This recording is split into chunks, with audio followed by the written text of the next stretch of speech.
Self Rakesh Kumar, maths teacher आप Shivaji group of institution. Math class में 8th class D medium के बच्चों का स्वागत है। तो बच्चों, पिछली क्लास में आपने एक्सरसाइज नंबर 1.1 कंप्लीट कर ली थी। आज इस क्लास में एक्सरसाइज नंबर 1.2 का अध्ययन करेंगे। एक्सरसाइज नंबर 1.2 में है परिमेय संख्याओं को जोड़ना या घटाना। तो परिमेय संख्याओं को का जोड़ना, परिमेय संख्याएं, मान लिया हमारे पास कोई दो संख्याएं हैं जिनको जोड़ना है, परंतु वो दोनों संख्याएं ऐसी हैं जिनके हर समान हैं। तो जब जोड़ना, परिमेय संख्याओं का जोड़ना, संख्याओं का जोड़ना,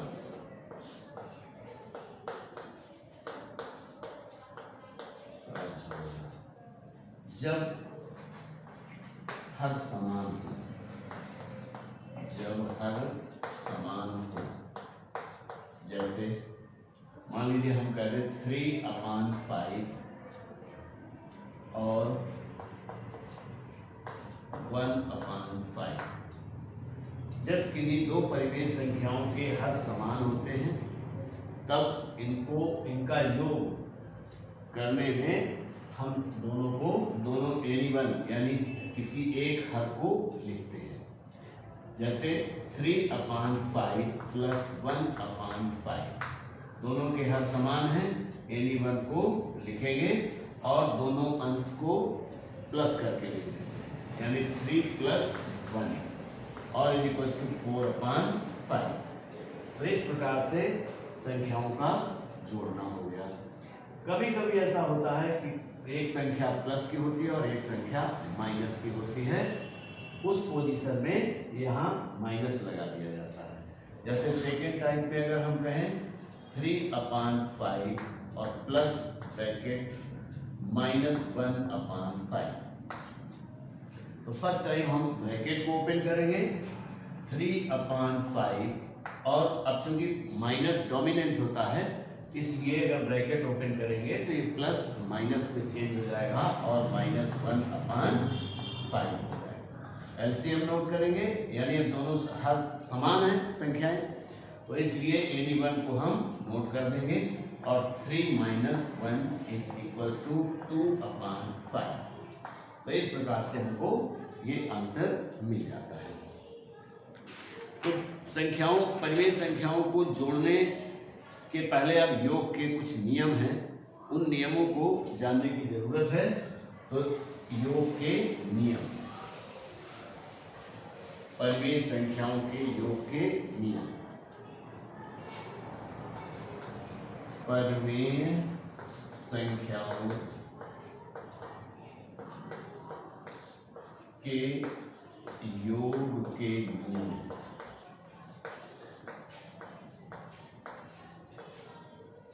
पहला नियम है संवरक नियम। कौन सा है? संवरक नियम। संवरक नियम, योग का संवरक नियम। संवरक नियम, दो परिमेय संख्याओं का योगफल सदैव एक परिमेय संख्या ही होता है। क्या है संवरक नियम? किन्हीं दो परिमेय संख्याओं का योगफल सदैव एक परिमेय संख्या ही होता है। जैसे 3/4 और प्लस 1/4। इसका मतलब ये हो गया 3/4 भी एक परिमेय संख्या है और 1/4 भी एक परिमेय संख्या है। तो इन दोनों संख्याओं का योगफल भी एक परिमेय संख्या ही होगा। तो इसमें क्योंकि हर समान है तो एनी1 हर को लिख देंगे और अंश को जोड़ देंगे। तो 3 + 1 = 4/4 या 1/1 या 1, इस तरीके से। तो ये संख्या 3/4 भी परिमेय संख्या है और 1/4 भी एक परिमेय संख्या है और इनका योगफल 4/4 या 1/1 या 1, ये सभी परिमेय संख्याएं ही हैं। तो किन्हीं दो परिमेय संख्याओं का योगफल सदैव एक परिमेय संख्या ही होता है। अब दूसरा नियम है योग का क्रम विनिमय नियम। योग का क्रम विनिमय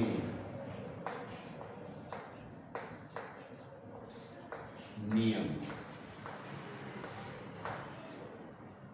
विनिमय, योग का क्रम विनिमय नियम। विनिमय का मतलब होता है चेंज, बदलना। तो अब इसके अंतर्गत ये दूसरा नंबर है योग का क्रम विनिमय नियम। योग के क्रम विनिमय नियम में किन्हीं दो परिमेय संख्याओं का योगफल उन संख्याओं के क्रम को बदलकर योग करने पर सदैव समान होता है।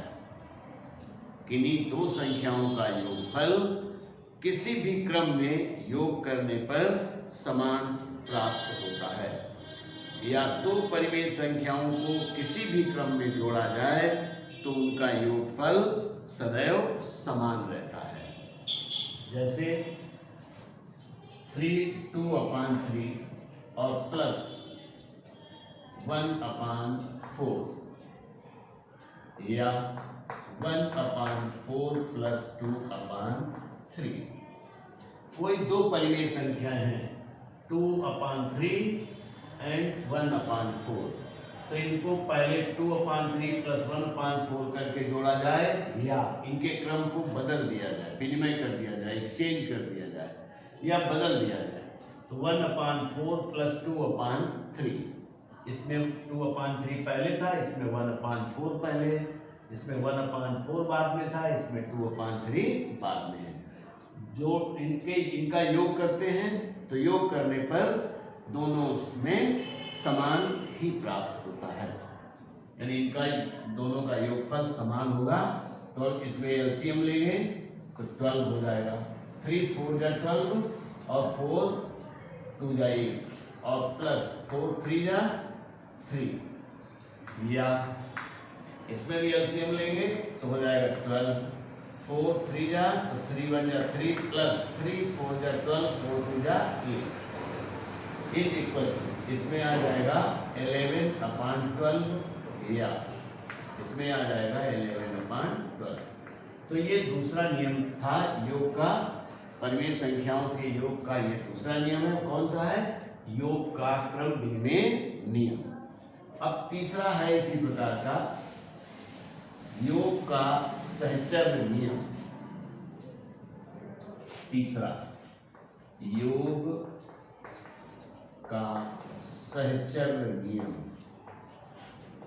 सहचर्य नियम, तो योग के सहचर्य नियम में है 3 परिमेय संख्याओं को, अभी तक 2 आई थी, अब 3 परिमेय संख्याओं को किसी समूह में रखकर जोड़ा जाए तो उनका योगफल सदैव समान रहता है। किन्हीं 3 परिमेय संख्याओं को किसी भी समूह में रखकर उनको जोड़ा जाए तो सदैव योगफल समान रहता है। अब चूंकि 3 संख्याएं हो गई, मान लो 1/3 प्लस 1/2 और प्लस 1/4 कर दिया जाए, या 1/3 प्लस 1/4 और प्लस 1/2 कर दिया जाए। संख्याएं वही हैं, केवल पहले इन दोनों को जोड़ा गया, इसमें पहले इन दोनों को जोड़ा गया, लास्ट में 1/4 है और इसमें भी 1/2 है। तो अब हम ब्रैकेट को ओपन कर सकते हैं या इनको अलग अलग जोड़ लेते हैं। तो हम ब्रैकेट को ओपन करेंगे 1/3 प्लस 1/2 प्लस 1/4 या 1/3 प्लस 1/4 प्लस 1/2। एलसीएम नोट करेंगे, इसमें भी एलसीएम नोट करेंगे। तो 2 3 और 4 का एलसीएम होगा 12। 4 3 जा 12, तो 3 से डिवाइड करेंगे तो 4 टाइम्स होगा। 4 3 जा 4, 3 4 जा 4 1 जा 4, और प्लस 2 से डिवाइड करेंगे तो 2 6 जा 12, 6 1 जा 6 और प्लस 4 से डिवाइड करेंगे तो 4 3 जा 12 प्लस 3 हो गया इज इक्वल्स टू 4 और 6 10 13 यानी 13/12 हो गया। या अब इसमें चेक करते हैं एलसीएम 3 4 2 का हो गया 12, 3 4 जा 4 1 जा 4 और प्लस 4 3 जा तो 3 4 3 जा 12 तो 3 हो गया और प्लस 2 6 जा 12 6 हो गया इज इक्वल्स टू इसमें भी हो गया 10 और 13/12। तो दोनों में हम किसी भी क्रम में इनको रख करके जोड़ें कि इनके योगफल में कोई परिवर्तन नहीं होता है। तो ये हो गया सहचर। अब आइए योग का तत्समक अवयव। फिर अगला है योग का तत्समक अवयव। तत्समक अवयव, योग का तत्समक अवयव तो किसी संख्या और जीरो का योगफल सदैव वही परिमेय संख्या होती है। तो इसका मतलब कोई ऐसी संख्या जिसको किसी परिमेय संख्या में योग करने पर उस संख्या के मान में कोई परिवर्तन नहीं होता है, वो योग का तत्समक अवयव कहलाती है। जैसे मान लीजिए 3/4 और प्लस 0 बराबर 3/4। इससे हमको ये पता चल गया कि शून्य ही केवल ऐसी संख्या है, 0 ही केवल एक ऐसी संख्या है जो योग का तत्समक है, यानी किसी भी संख्या में योग करने पर उस संख्या के मान में कोई परिवर्तन नहीं होता है। तो योग का तत्समक क्या हो गया? योग का तत्समक अवयव बराबर 0 या 0। अब आइए योज्य प्रतिलोम या योगात्मक प्रतिलोम। योज्य प्रतिलोम या योगात्मक प्रतिलोम। योगात्मक प्रतिलोम, योगात्मक प्रतिलोम वह संख्या है जिसको पहली संख्या के साथ जोड़ने पर शून्य प्राप्त हो जाए। योगात्मक प्रतिलोम यानी प्रत्येक परिमेय संख्या जो p/q के रूप में होती है के लिए एक परिमेय संख्या -p/q भी होती है। जैसे मान लीजिए हमारे पास कोई संख्या है 1 या 2/3 का योगात्मक प्रतिलोम। योगात्मक प्रतिलोम यानी 2/3 में कौन सी संख्या ऐड कर दी जाए, जोड़ दी जाए, जिससे इस संख्या का मान शून्य हो जाए। तो अब हम यहाँ लिखेंगे, मान लेंगे योज्य प्रतिलोम बराबर x। तो 2/3 और plus x is equals to 0। अगर हम इसको x मान लिया, मैंने परिभाषा के अनुसार बताया कि किसी भी संख्या में योगात्मक प्रतिलोम जोड़ने पर संख्या का मान शून्य हो जाता है। तो अब यही संख्या हमें प्राप्त करनी है, तो x का मान ज्ञात करना है। तो x इज इक्वल्स टू, इसको साइड चेंज करके ले जाएंगे तो 0 - 2/3 या x बराबर -2/3। तो x की वैल्यू हमको क्या मिल गई? -2/3, यानी 2/3 का योगात्मक प्रतिलोम x बराबर -2/3 होगा। इससे हमको पता चल रहा है कि कोई भी संख्या हो, अगर धनात्मक संख्या है तो उसका योगात्मक प्रतिलोम उसके आगे माइनस का चिन्ह लगा देने पर प्राप्त हो जाती है, या ऋणात्मक संख्या है तो माइनस का चिन्ह हटा देने पर, यानी संख्या को धनात्मक कर देने पर योगात्मक प्रतिलोम प्राप्त हो जाता है। चलिए अब एक्सरसाइज स्टार्ट करते हैं। Exercise number 1.2। एक्सरसाइज नंबर 1.2 में पहला जो ए पार्ट है उसमें लिखा है सही उत्तर पर 4 ऑप्शंस हैं, सही उत्तर पर टिक लगाइए। तो पहला है किसी परिमेय संख्या के योज्य तत्समक है, किसी भी संख्या का। तो अब ये बताया था योग का तत्समक अवयव क्या होता है, शून्य। तो इसका सी पार्ट राइट है, सी में 0 दिया हुआ है, तो योग का तत्समक अवयव शून्य होता है, इसलिए सी इसका करेक्ट ऑप्शन होगा। क्वेश्चन नंबर 2 में है 7/-8 में से ए पार्ट में है क्वेश्चन नंबर 2। फर्स्ट पार्ट का था करेक्ट ऑप्शन सही विकल्प बराबर सेकंड पार्ट है सर सी, थर्ड पार्ट सी में 0 है। ठीक, अब क्वेश्चन नंबर 2 में है 7/-8 में से क्या घटाया जाए कि -13/12 प्राप्त हो जाए। तो हम मान लेते हैं, माना संख्या में कुछ भी कर सकते हैं, x घटा दिया जाए,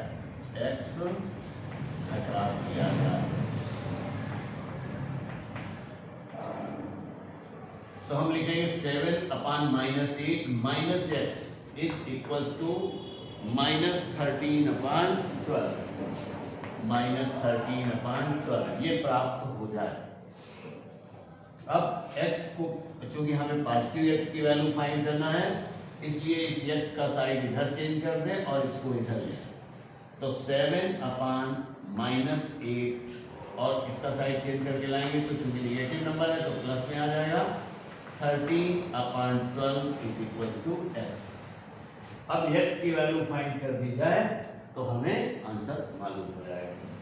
तो इस माइनस को पहले हमको 7 न्यूमरेटर में लगाना होगा, तो वैसे -1 से मल्टीप्लाई कर दिया जाए अंश और हर में तो माइनस ऊपर चला जाएगा।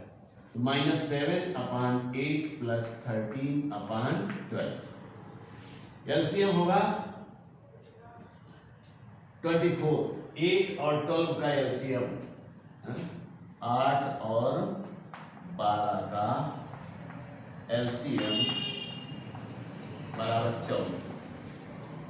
तो 24 लिखेंगे यहाँ, 8 से भाग देंगे, 8 तिरका 24, 3 से गुणा करेंगे तो -7 तिरका 21 21 हो जाएगा, प्लस 12 दूनी 24 और 2 से इसमें गुणा करेंगे तो 26 हो जाएगा। अब बराबर ये चूंकि ऋणात्मक है और ये धनात्मक है, विपरीत चिन्ह है, इसलिए ये दोनों घट जाने हैं। चूंकि समान चिन्ह जुड़ते हैं और विपरीत चिन्ह घटते हैं तो घटाएंगे तो 5 आएगा। लेकिन चिन्ह बड़ी संख्या का होता है, तो बड़ी संख्या 26 है तो प्लस का तो 5 हो जाएगा और बटे 24, तो 5/24 इसका करेक्ट ऑप्शन है पहला, सही विकल्प ए। सही विकल्प ए है, शायद आ गया होगा।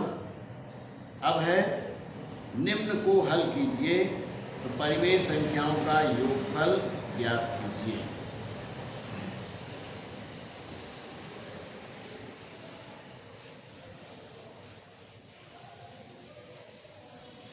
क्वेश्चन नंबर है आपका बी पार्ट में है।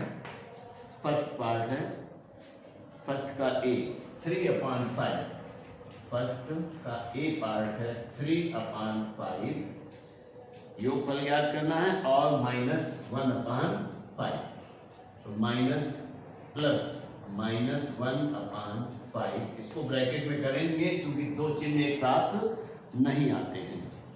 तो अब फिर से ब्रैकेट ओपन करेंगे तो 3/5 -1/5। अब चूंकि माइनस डोमिनेंट होता है, ब्रैकेट ओपन करेंगे तो प्लस की जगह माइनस हो जाएगा और एलसीएम चूंकि हर समान है तो एनी1 को लिख देंगे, 3 - 1 लिख देंगे और इज इक्वल्स टू सेपरेट कर देंगे तो 2/5, ये आपका आंसर हो जाएगा। तो बच्चों आपने एक्सरसाइज 1.2 के पहले संख्याओं के योग के नियम समझ लिए और क्वेश्चन नंबर ए पार्ट हो गया एक्सरसाइज का। तो इस क्लास में इतना ही, आगे नेक्स्ट क्लास में। Thank you.